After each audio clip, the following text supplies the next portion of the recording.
My job is basically to help raise money, revenue for CCAR to help sustain the programs. That's it in a nutshell. I don't know. Do you go after public funding mainly? We go after everything right now. There's public funding in the sense of state and federal grants, and then an area that I'm really working to develop is our donor database, which is private donors that will make contributions to CCAR, and I'm also looking at private sector funding like corporations in Connecticut, as well as family foundations, small foundations. It's an area that we need to develop a little bit more, the private donations as well as foundations in the private sector. What difficulties have you encountered? How to break into the private sector and small donors, how to get people to reach into their wallets and donate to CCAR. What is the formula for doing that? My background isn't really in development. My background is in public health administration, and a part of that was doing grant writing. So I have some experience with writing grants, but learning how to build those inroads into areas where people might be interested in seeing what we do or making a donation and how it's going to benefit them. That's kind of what is difficult. I'm always trying to figure out ways to do that. I'm new in this role, and so I'm taking classes, I'm studying, I'm talking to people, networking, and I think it's a lot of persistence. And What's the main difficulty then with people? Is it stigma, or why do people? Why is it more difficult to get people to contribute towards something like CCAR than? I think stigma is a part of it. I think maybe name recognition is a part of it as well.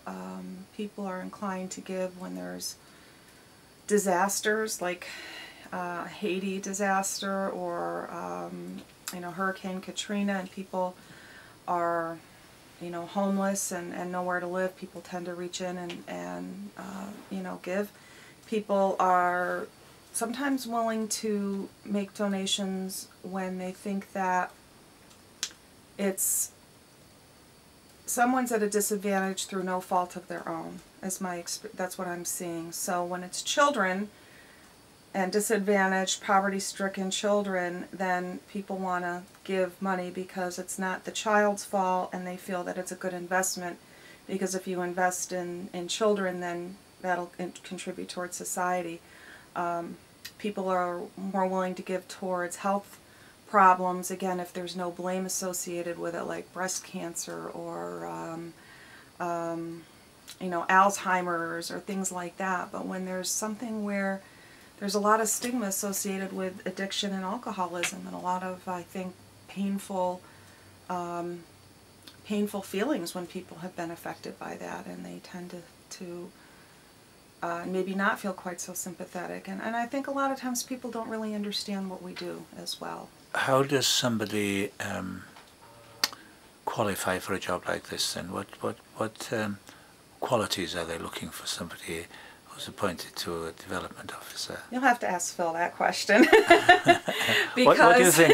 What do you think he recognized in you? What was it he identified in you that possibly?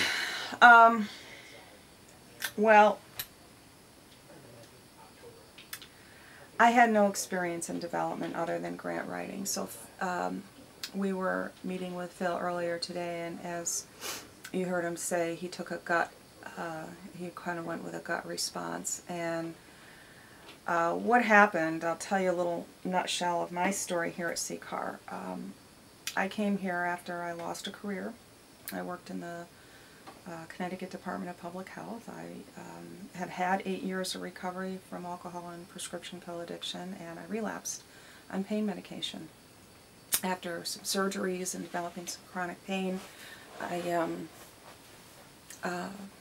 was having a lot of difficulty dealing with the pain after about 6 months of it, and accepted a prescription for narcotics, and my life didn't fall apart immediately, but slowly and surely I got addicted, and then I was taking way too much, and for the purposes of getting high, and using the pain as an excuse to just indulge, and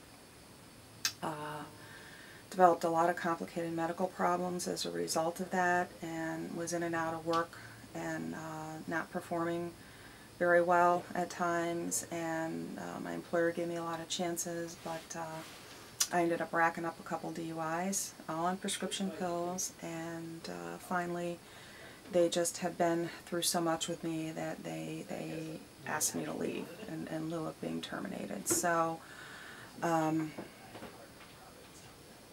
I was in a pretty bad place, but at the same time I think that now that I've put a little bit of time behind me and that happening, I understand that they had to let me go in order for me to truly hit my bottom so that I could start to come back up again and get my priorities straight, or God's priorities straight in my life. And I had to put my sobriety above everything. So I came into CCAR to do my community service requirement.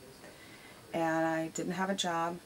And I was working with Lori Fresher down on the first floor, and doing some projects that she gave me, and she mentioned to me a few times, you really ought to talk to Phil and see if you can get a job here. And she said, I don't know if there's any possibilities, but there might be some jobs opening up. So I had met Phil my first week volunteering here, and I threw out at him that I had some grant writing background, and was kind of trying to use that as a carrot a little bit. And I contacted him a few times to try to get in to see him, and I was hoping even just that he might be willing to talk to me and connect me with some other places that might be willing to consider me for employment, whether it was here or somewhere else, you know, kind of the informational interviewing piece. And he blew me off. You know, he had my phone calls going to his voicemail, and I sent him my resume a few times and no response. And I happened to be on the second floor one day photocopying for Lori, and I ran into him, and he said, you've been trying to get in to see me? And I said, yeah. And he said, well, I don't have any jobs. And I said, that's all right. I just really want to talk to you and just get sort of your ideas about maybe even some places I can apply, or maybe he can refer me or recommend me. And so he kind of reluctantly scheduled a time to meet with me a few weeks out, and I came in to meet with him, and he said, I'm impressed with your skill set, and tell me a little bit about your story of recovery. And so I did, and I said, you know, I don't know what path God has me on here, but I am willing to do whatever the work is that I need for my sobriety. It's got to come before everything. And we ended up talking about spirituality and addiction, and it was not as much about job opportunities as it was about recovery. So he kind of zoned off for a minute, and he said, as I was talking, and he said, he says, oh, I'm still listening. He goes, but I have an idea. And he said, you know, we just purchased this software to look up foundation grants, and he said, I have to look at the budget, but I might be able to hire you part-time to write grants. And he said, why don't you call me in a couple of days and give me a chance to look at this. And so he said, I want to start slow and kind of see. And oh, and also one of the other things is I had been through the recovery-oriented employment program that Diana runs, and he kind of laughed at me and said, why is a person with a master's degree going through that program downstairs with basic vocational training? And I said, because I lost almost everything. I had a career that I had been in for 13 years. You know how long it's been since I've interviewed for a job? I had to start over from scratch and explain all these things that have happened to me. I said, going into that program every week was the beginning of me being able to deal with the shame that I had over losing my job in such a disgraceful way. Now I have a felony on my record from my DUIs. And I said, I'm really no different than anybody else is taking that program. I just have some education, but this is the great humiliator, the great leveler, you know, alcoholism and addiction. So he called me after that, he called me the next day and he said, I think I have an opportunity for you. And so that was the beginning of me working 20 hours a week. And so that went on for 4 or 5 months, and